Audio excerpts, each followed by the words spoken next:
हिंदू संगठन के कार्यकर्ताओं ने मवेशियों से भरे लोडिंग वाहन का 1 घंटे तक पीछा किया एवं गाड़ी को रोककर मवेशियों को बाहर निकलवा कर वाहन में आग लगा दी।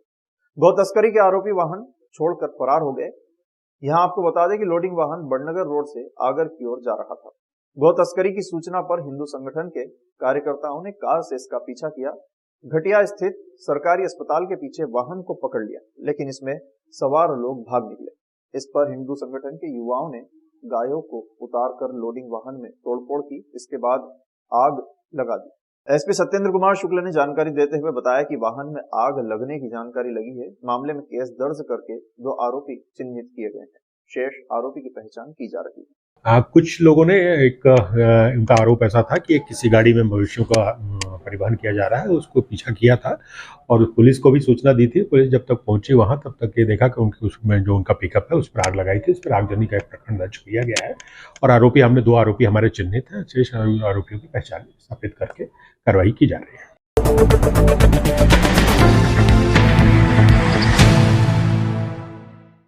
बुधवार को नगर निगम मुख्यालय के सभापति कक्ष में निगम सभापति पीठासीन अधिकारी कलावती यादव द्वारा जोन क्रमांक 2, 3 एवं 4 के चुनाव करवाए गए। प्रथम चरण में जोन क्रमांक 2 के चुनाव संपन्न हुए, जिसमें भारतीय जनता पार्टी द्वारा पार्षद विजय सिंह कुशवाहा एवं कांग्रेस द्वारा शाहीन कुरैशी को उम्मीदवार बनाया गया एवं दोनों दलों ने अपने अपने प्रत्याशियों के नामांकन फॉर्म पीठासीन अधिकारी कलावती यादव को नियत समय में प्रस्तुत किए।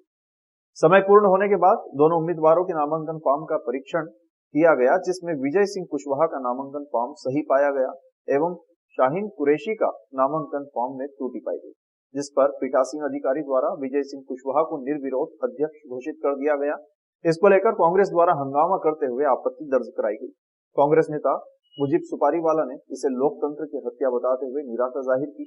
सुपारीवाला के अनुसार कांग्रेस प्रत्याशी के फॉर्म में कोई त्रुटि नहीं थी, यह फॉर्म अनुचित रूप से निरस्त किया गया है। इससे कांग्रेस जनों में आक्रोश व्याप्त है। वहीं जोन क्रमांक 3 में भाजपा पार्षद सुशील श्रीवास जोन अध्यक्ष बने हैं। आज जोन का चुनाव था। पूरी पार्टी, हमारे सारे पार्षद साथी हम लोग यहाँ मौजूद थे। पीठासीन अधिकारी के द्वारा जो है उस फॉर्म पर विभिन्न प्रकार की गलतियां निकाली गई। इसके बाद भी सब हमारे द्वारा जो समझ प्रमाणित बात की गई, उस सब बात को उन्होंने माना है। कहीं भी फॉर्म में किसी भी प्रकार की त्रुटि नहीं थी। जहां पे उम्मीदवार का नाम होना था वहां पे उम्मीदवार का नाम था, जहां प्रस्तावक का नाम होना था वहां प्रस्तावक का नाम था, हस्ताक्षर थे। अनुमोदक का नाम भी वहीं उसी जगह था और जो उम्मीदवार थे उनका हस्ताक्षर भी उसी जगह थे। परंतु उनके द्वारा ये बार बार कहना कि आपके द्वारा फॉर्म गलत भरा गया है, आपने इनकी जगह उनका नाम लिख दिया, उनकी जगह नाम ऐसा लिख दिया, विभिन्न प्रकार की बातें की गई। जब हमारे द्वारा फॉर्म पर विस्तृत चर्चा की गई तो वो उस बात का जवाब नहीं दे पाए।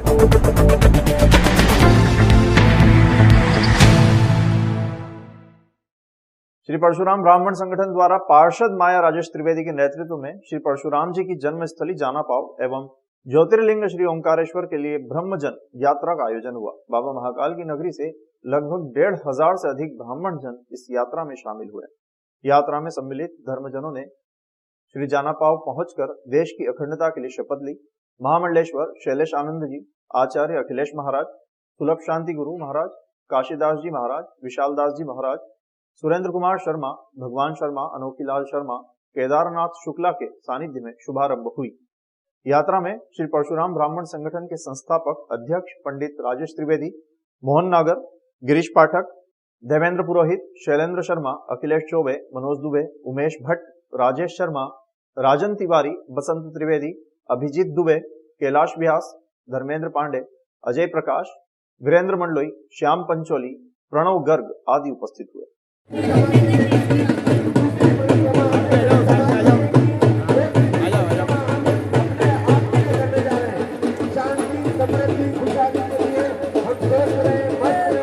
जय जय परशुराम।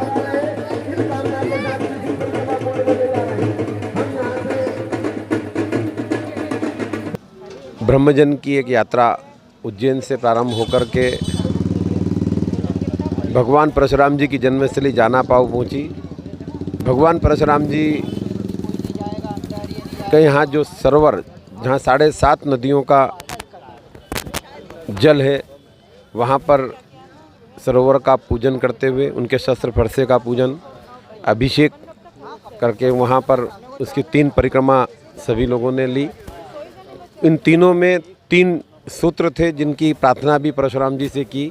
पहला खुद और उसके परिवार के लिए, दूसरा पूरे ब्राह्मण समाज के हित के लिए, ब्राह्मण के हित के लिए, और ब्राह्मण समाज की पूरे समाज की उत्तरोत्तर उन्नति के लिए, और तीसरा सूत्र भारत में निवास करने वाले सभी समाज की उन्नति और हमारे देश की उन्नति के लिए सभी ने 3 परिक्रमा के साथ, 3 संकल्प के साथ पूर्णता की थी।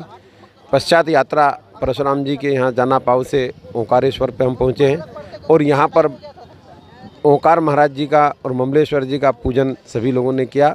लगभग 1,500 से अधिक श्रद्धालुजन, ब्रह्मजन उज्जैन से साथ में हैं।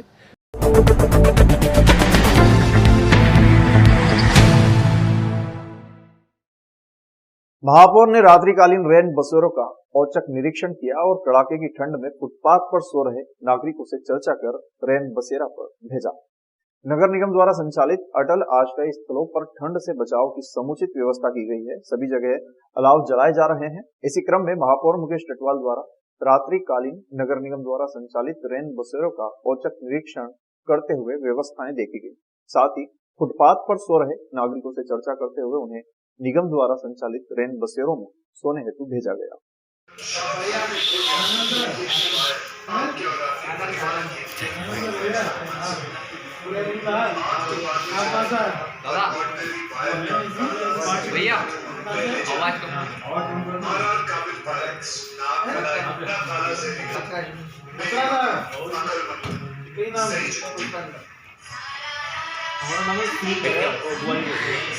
तो घूमना है, काम करना है, काम करना ही चलेगा। एग्जाम है तो 11:45 से कहाँ पर एग्जाम आज में क्या नाम है, घूम गया है यहाँ पे बताया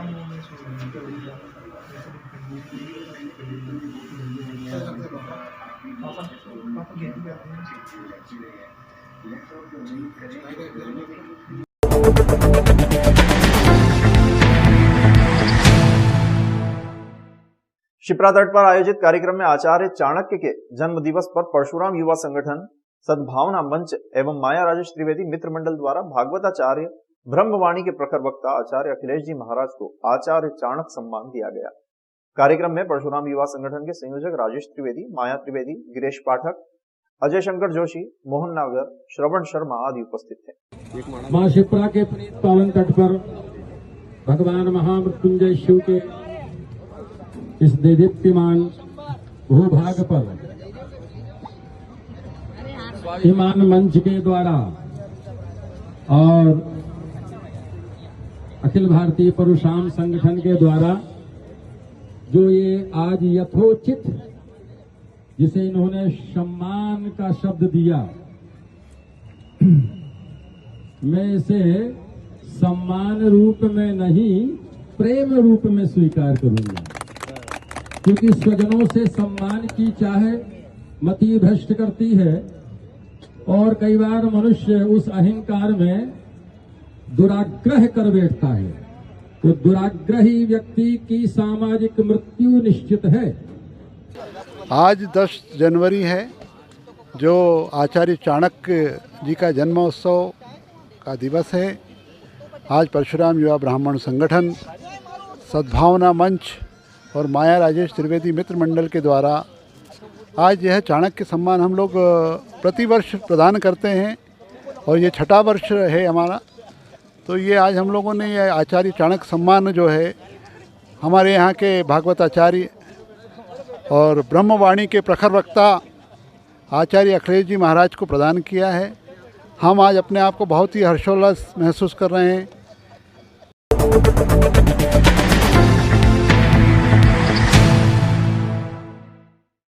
अज्ञात वाहन की टक्कर से एक मजदूर की मौत हो गई है। जी हां, सड़क दुर्घटना में लिम्बोदा गांव के रहने वाले एक मजदूर की मौत हुई है। मामले में पुलिस ने मर्ग कायम कर जिला अस्पताल में शव का पोस्टमार्टम करवाया है। मृतक के परिजन लोकेश ने जानकारी देते हुए बताया कि ओम प्रकाश हतोनिया उम्र लगभग 35 वर्ष निवासी लिम्बोदा गांव का रहने वाला है, जो उज्जैन से घर जा रहा था।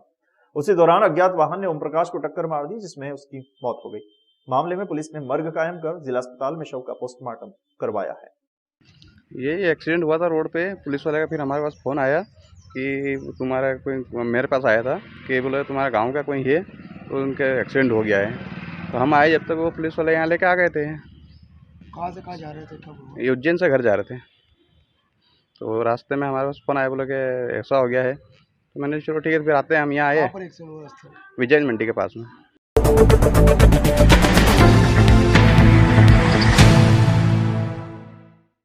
नीलगंगा थाना क्षेत्र के शास्त्री नगर में एक युवक ने फांसी लगाकर आत्महत्या कर ली। मामले में पुलिस ने मर्ग कायम कर जिला अस्पताल में शव का पोस्टमार्टम करवाया है। मृतक के दोस्त सुरेश ने जानकारी देते हुए बताया कि राकेश पाटीदार उम्र लगभग 22 वर्ष निवासी बेड़छा गांव का रहने वाला था, जो मेरा रूम पार्टनर था। शास्त्री नगर में हम कमरा लेकर रहते थे। अचानक राकेश ने फांसी लगाकर आत्महत्या कर ली। मामले में नीलगंगा थाना पुलिस ने मर्ग कायम कर जिला अस्पताल में शव का पोस्टमार्टम करवाया है। सर मैं ड्यूटी गया था, ड्यूटी से जैसे ही आया मैंने बाहर का दरवाज़ा लॉक था तो मैंने उसको खींचा, उसके बाद तो वो खुल गया। वो जाते अंदर से देखा तो वो लटका हुआ था। कहाँ का रहने वाला? वो बेड़छा का था, बेड़छा रंतबार।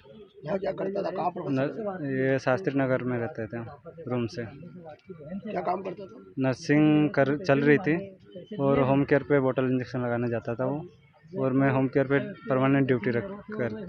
क्या नाम है, क्या उम्र है? राकेश पाटीदार नाम है और 22 साल उम्र है, 21-22।